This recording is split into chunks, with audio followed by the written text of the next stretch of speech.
Hello, astrology learners. Thank you for joining Lisa Astro Channel. Today is going to be a very important discussion. I am going to be covering conjunctions and aspects, one of the most important concepts within Vedic astrology. And it is very important to understand when interpreting the birth chart. Conjunctions are easy to understand, but when I was learning Vedic astrology, I couldn't find anyone who made aspects make sense. Don't worry, Lisa Astro Channel is going to explain aspects, and you will completely understand the concept by the end of the video. Let's start with conjunctions. Conjunctions occur when two or more planets occupy the same house. They hold the same zodiac sign.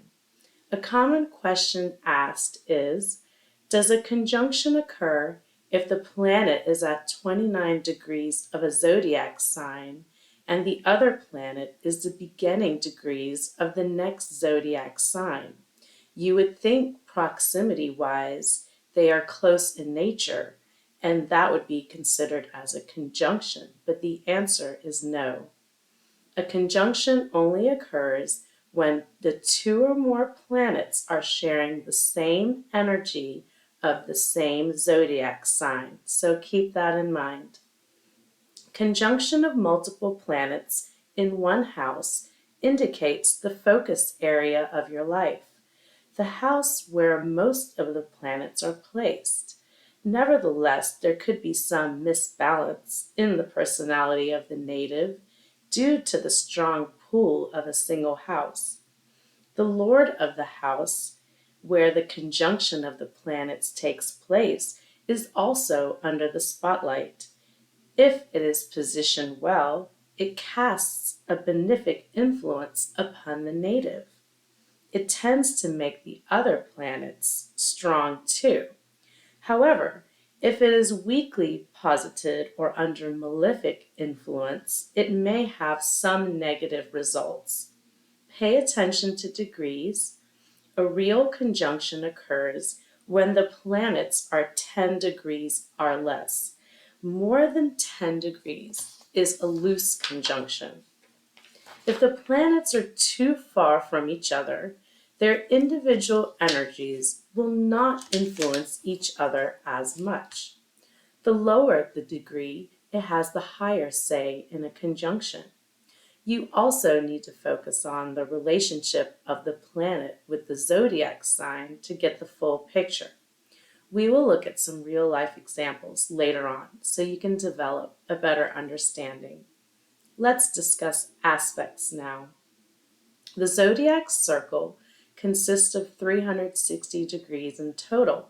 Divided into 12 parts, it allots 30 degrees to each sign or house. An aspect refers to a certain angular distance of one planet from the other.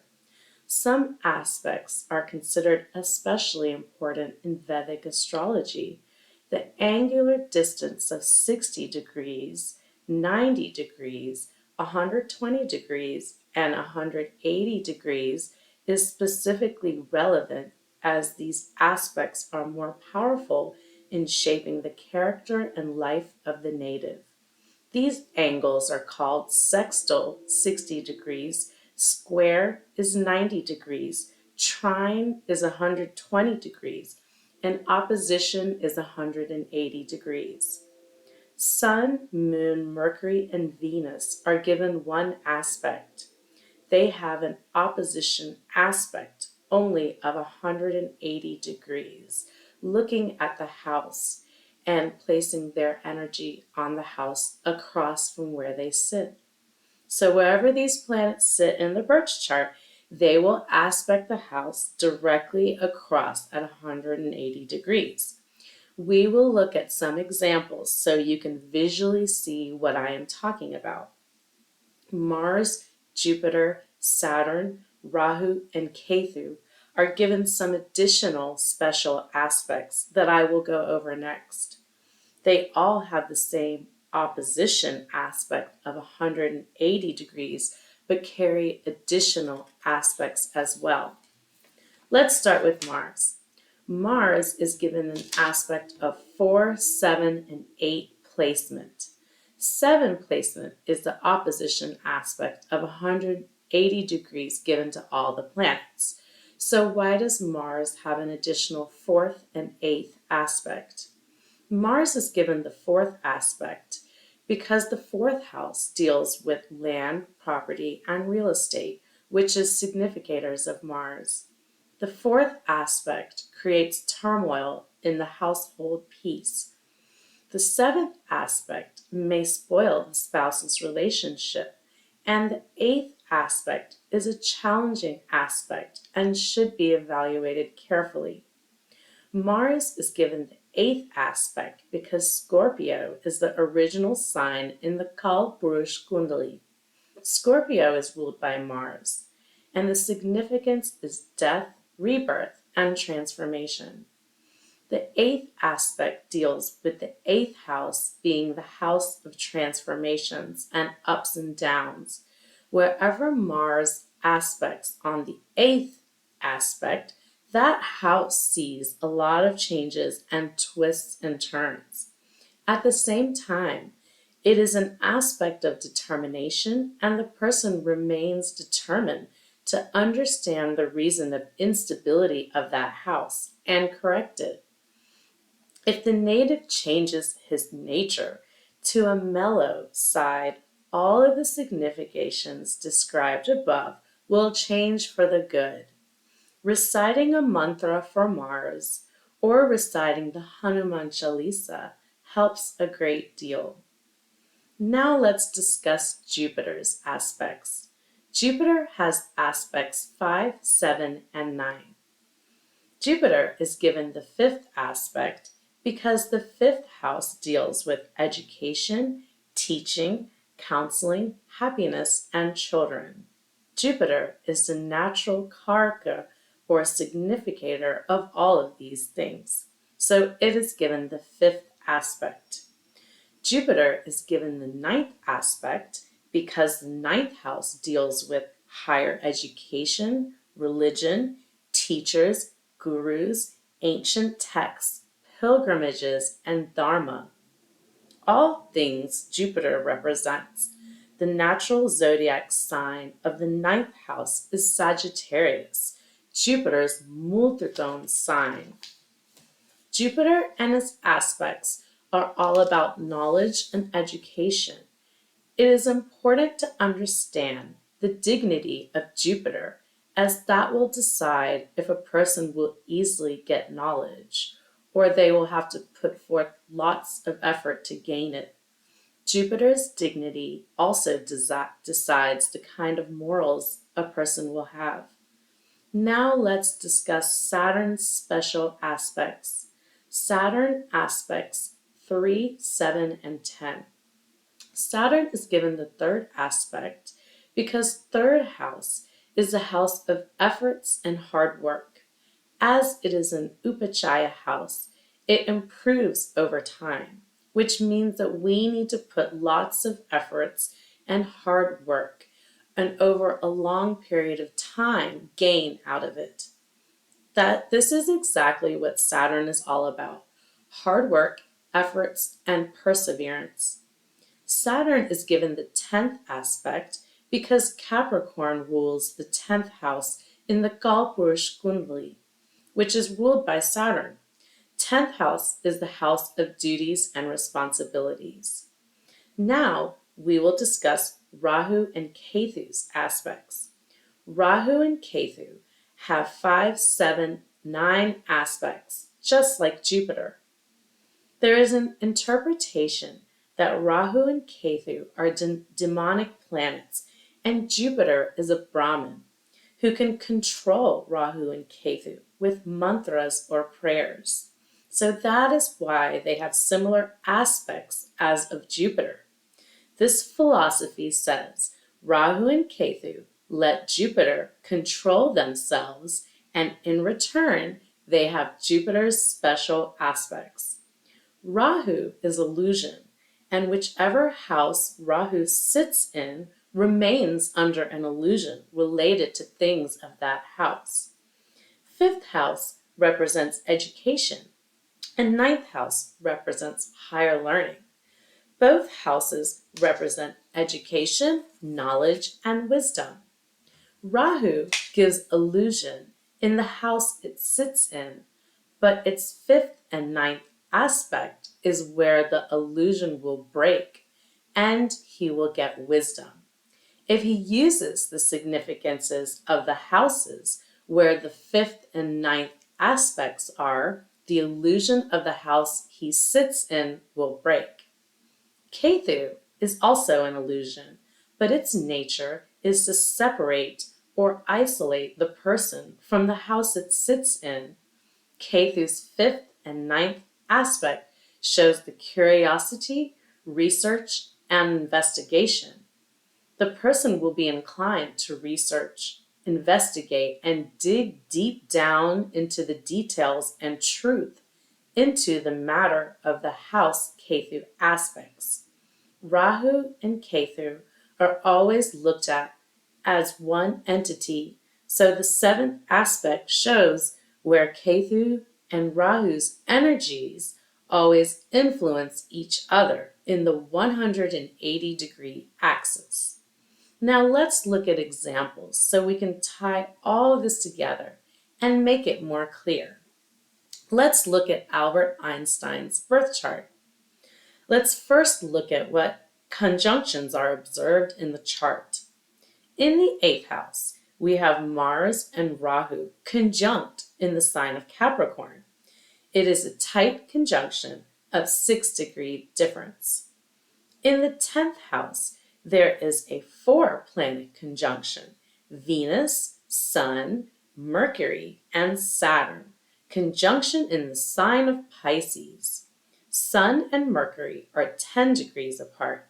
Mercury and Saturn have a tight conjunction of 2 degrees, and Venus is farthest away from the 3 planets at 24 degrees. Mercury, Venus, and Sun sit in the 10th house and have the one aspect of 180-degree opposition looking at the 4th house with the 7th opposition aspect. So you're going to count starting with the house the planet sits in. So the planets sit in 10. So you count 7 places away: 10, 11, 12, 1, 2, 3, and 4. So those planets aspect the 4th house.